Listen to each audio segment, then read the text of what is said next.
இன்னைக்கு நம்ம ஜித்தின் டைரக்ஷன்ல டவினோ தாமஸ் நடிச்சு வெளிவந்திருக்கிற ஏஆர்எம் படத்தோட ரிவ்யூ தான் பார்க்க போறோம். இந்த படத்துல கீர்த்தி ஷெட்டி, ஐஸ்வர்யா ராஜேஷ், பெசில் ஜோசப் மற்றும் பலர் நடிச்சிருக்காங்க. இந்த படம் டவினோ தாமஸோடைய 50வது படம். இந்த படத்துல எப்போதும் போல 50வது படம்னா சில ரிஸ்க் ஃபேக்ட்லாம் பண்றதா இருக்கட்டும், எக்ஸ்பெரிமென்ட் பண்றதா இருக்கட்டும், இது எல்லாருக்குமே பழக்கமானது. ஸோ அந்த வகையில இவர் ட்ரிபிள் ஆக்ஷன் பண்ணியிருக்காரு. இந்த ட்ரிபிள் ஆக்ஷன் இந்த படத்துல ஒர்க் ஆனுச்சா, ஆகலையா? எதுக்காக ட்ரிபிள் ஆக்ஷன் அப்படிங்கிற கேள்விகள்லாம் இருக்கா, இல்லையா? அப்படிங்கிறத பார்க்க போறோம். அதை தவிர்த்து இந்த படம் எப்படி இருந்துச்சு அப்படிங்கிறதையும் இந்த ரிவ்யூல பார்க்க போறோம். First of all ARM. இந்த ஏஆர்எம் ஃபுல் ஃபார்ம்ல தமிழாக்கம் பண்ணா என்ன வருது அப்படின்னா, அஜயனுடைய 2வது திருட்டு. கதையுமே அதுக்கேத்த மாரி தான் இருந்துச்சு. அஜயனுடைய 2வது திருட்டு. அந்த திருட்டு என்ன? அப்படிங்கிறது தான் கதையாவும் இருந்துச்சு. அதாவது 1900 இருக்கக்கூடிய டவினோ தாமஸ் ஒரு மிகப்பெரிய வீரன்.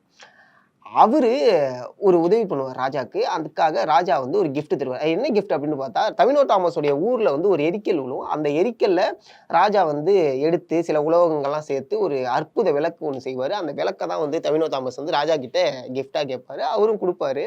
ஆனா அது ஃபேக் அப்படிங்கிறது தெரிய ஆரம்பிச்ச பிறகு டவினோ தாமஸ் ஒரு நாள் இல்லை ஒரு நாள் இந்த விளக்க ஒருத்தன் எடுப்பான்.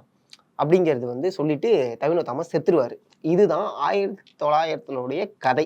இதுக்கப்புறம் 1950, 1990 இந்த 2 டைம் பீரியட் இருக்குல்ல. 1950ல மணியன் அப்படிங்கிற ஒரு மிகப்பெரிய திருடன் இருக்கான். அதுவுமே டவினோ தாமஸ் தான். அந்த திருடன் அந்த ஊருக்கு பெரிய பிரச்சனைனா பிரச்சனை தான். இப்படி போறதுன்னு, அப்படி போறதுன்னு தலைவன் மர்ம கலையெல்லாம் அவர கத்து வச்சிருப்பாரு. ஆமா, ஏன்னா பீரியட் ஆஃப் டைம்ங்கும்போது கலரிலாம் நிறைய தெரிஞ்சிருக்கும். ஒரு மிகப்பெரிய வீரனாகவும், திருட்டு வீரனாகவுமே மணியன் இருப்பாரு. மணியனுடைய கிராண்ட் சன் தான் பார்த்தீங்கன்னா டவினோ தாமஸ். இது 1990ல நடக்கக்கூடிய கதை. ஸோ இவங்க 2 பேருக்கு லைஃப்ல என்னென்ன நடந்துச்சு, டவினோ தாமஸ் லைஃப்ல என்னென்னலாம் இருக்கு, எவ்வளவு பிரச்சனைகள் இருக்கு. ஏன்னா அவர் ஒரு திருடனுடைய பேரன் அப்படிங்கிறனால அந்த பட்டத்தை சுமந்துக்கிட்டே இருப்பாரு.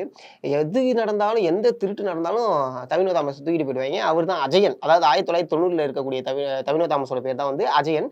எந்த பிரச்சனை நடந்தாலும் தூக்கிட்டு போயிடுவாங்க. அப்பதான் நம்மளுடைய ஹரிஷ் உத்தமன் உள்ள வராரு. ஹரிஷ் உத்தமன் யாரு அப்படின்னா, 1900ல ஒரு ராஜா இருந்தார்ல, அந்த ராஜா வம்சத்தை சேர்ந்தவர் தான். அவரு இது மாரி இந்த விளக்க இங்க தான் இருக்கு. அந்த விளக்கு எனக்கு வேணும் அப்படிங்கிறதுக்காக டவினோ தாமஸ பிளான் பண்ணி திருடலாம் வைப்பாரு. ஆக்சுவலா என்ன சொல்லணும் அப்படின்னா, அது கோயில்ல இருக்கக்கூடிய விளக்கு ஃபேக். ஆமா.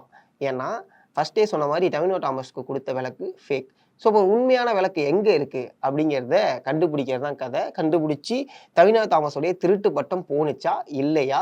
அப்படிங்கிறது தான் படம் ஏஆர்எம் படத்துடைய கதை. ஸோ இந்த படம் எப்படி இருந்துச்சு அப்படின்னு கேட்டா, இந்த படத்துடைய கான்செப்ட் அண்ட் மேக்கிங் பார்த்தீங்கன்னா, ரொம்பவே அருமையா இருந்துச்சு. ஏன்னா ஜஸ்ட் லைக் தட்ன்னு அவங்க எதுவுமே பண்ணல. அண்ட் 3Dல வேற ரிலீஸ் ஆயிருக்கு அப்படிங்கும்போது, ஸோ அதோடைய எஃபெக்ட்ஸ்லாம் எந்தெந்த அளவுக்கு இருக்கணுமோ, அது எல்லாமே மெனக்கெட்டு பண்ணியிருக்காங்க. படத்துடைய மிகப்பெரிய பிளஸ் யாரு அப்படின்னு கேட்டா, நம்ம கேமராமேன சொல்லி ஆகணும். மனுஷன் பூந்து விளாண்டுருக்காப்புல. ஒரு இடம் இல்ல. அப்படி ஜாலி பண்ணியிருக்காப்புல. இது தான்டா என்னுடைய பிளே கிரவுண்டு. நான் ப்ளே பண்ணிட்டே இருப்பேன்டா அப்படிங்கிற மாரி கேமராமேன் வச்சு விளாண்டுருக்காரு. அதே சமயம் விஎஃப்எக்ஸ் ஆர்டிஸ்ட் அவங்களுமே பார்த்தீங்கன்னா, அவ்வளோ சூப்பரா ஒர்க் பண்ணியிருக்காங்க. ஏன்னா, அந்த பீரியட காமிக்கணும்ல. ஸோ அதெல்லாம் பார்த்தீங்கன்னா, பெர்ஃபெக்ட்டா இருந்துச்சு. படம் கடைசி 20 நிமிஷம் நம்மளோட சீட் எட்ஜ்ஜை கொண்டு போய் நிப்பாட்டும். கண்டிப்பா அந்த அளவுக்கு ஒரு ஃபைட் சீக்வென்ஸ் இருக்கு. அதுக்கப்புறம் இருக்கக்கூடிய சில மொமெண்ட்ஸ் இருக்கு. அப்படிங்கிற விஷயங்கள்லாம் இடையில கிளைமாக்ஸ நோக்கி போகும்போது, ஆஹா! இது காந்தாரா மாரி இருக்கேப்பா! ஏன்னா அந்த டோனா இருக்கட்டும், சில சில விஷயங்களா இருக்கட்டும், லைட்டா அந்த கன்னட சினிமா கொஞ்சம் நம்மளுக்கு நினைவுபடுத்துது. பட் அந்த கிளைமாக்ஸ் போகும்போது, ஆஹா! இது காந்தாரா மாரி ஆயிடுமாப்பா! அப்படிங்கிற ஒரு பயத்தை ஏற்பட்டுச்சு. ஆனா அது இல்லவே இல்ல. இது வேற ஒரு எக்ஸ்பீரியன்ஸ் தான். இந்த படத்துடைய பிரச்சனை என்ன அப்படின்னு கேட்டா, அந்த படம் 2 1/2 மணி நேரம் 23 நிமிஷம் தான். ஆனா, ரொம்ப நேரம் உட்கார்ந்து பார்க்குற மாரியான ஒரு பிரச்சனை இருந்துச்சு. "என்னடா 3 மணி நேரம் படமாடா இது?" அப்படிங்கிற ஒரு கேள்வி பார்க்குற எல்லாருக்குமே இருந்துச்சு.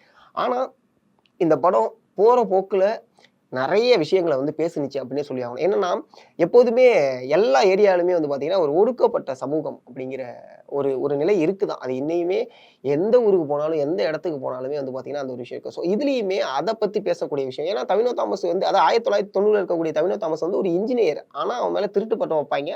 அதுக்கு ரீசன் அதான் சொன்ன மணியன் அவங்களுடைய தாத்தா திருடங்கறனால அந்த விஷயங்கள்லாம் வைப்பாங்க. அந்த இடத்துல டவினோ தாமஸ் ஸ்டூடண்ட்ஸ்க்கு டியூஷன் எடுப்பாரு. அப்போ கான்ஸ்டிடியூஷன் அப்படின்னு போட்டு ஒரு சில விஷயங்கள் அங்க அங்க ஒ அந்த ரெஃபரன்ஸ குடுத்ததா இருக்கட்டும். ஒரு ஒரு இடத்துலயும் அதாவது அ அஜயன் இவன் திருடனா இருந்தாலும் ஒரு ஒரு சமயத்துல அஜயன்ட்ட ஊரே ஹெல்ப் கேட்கும். அப்ப அஜயன் சொல்லக்கூடிய வார்த்தை அது பல பேருடைய குரலா இருந்துச்சு. என்ன அப்படின்னா, "எங்க அம்மாவ கோயிலுக்குள்ள அனுப்புங்க. நான் இதுக்கு சம்மதிக்கிறேன்." அப்படிங்கிற மாரி இருந்துச்சு. ஸோ இதெல்லாம் நம்ம இன்னுமே பார்த்துட்டு இருக்கக்கூடிய ஒரு விஷயமா தான் இருந்துச்சு. 1990ல நடந்தாலுமே இப்பவுமே அது நடந்துகிட்டு இருக்கு அப்படிங்கிறத வந்து அத நம்மளால கனெக்ட் பண்ணிக்க முடியுது.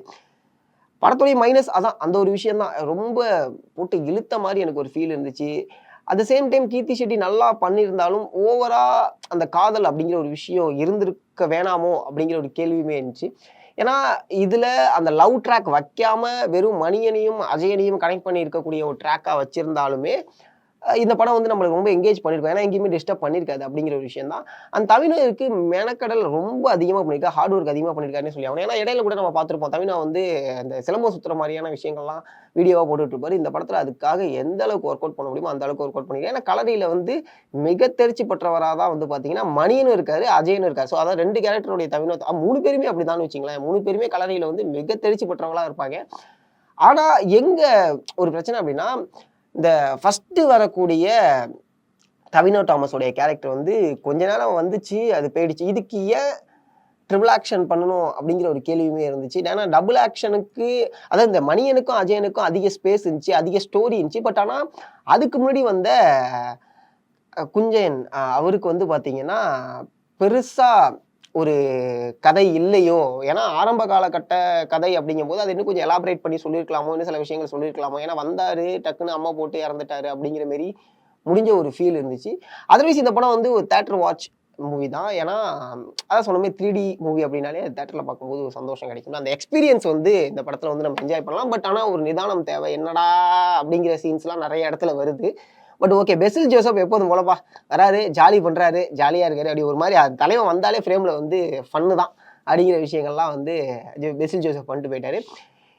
இந்த படம் எப்படி இருந்துச்சு அப்படின்னு கேட்டா, சில லேக்ஸோட சேர்ந்து ஒரு தியேட்டர் எக்ஸ்பீரியன்ஸ் மூவியா இருந்துச்சு. இன்னொரு வீடியோல மீட் பண்ணுவோம். Thank you so much.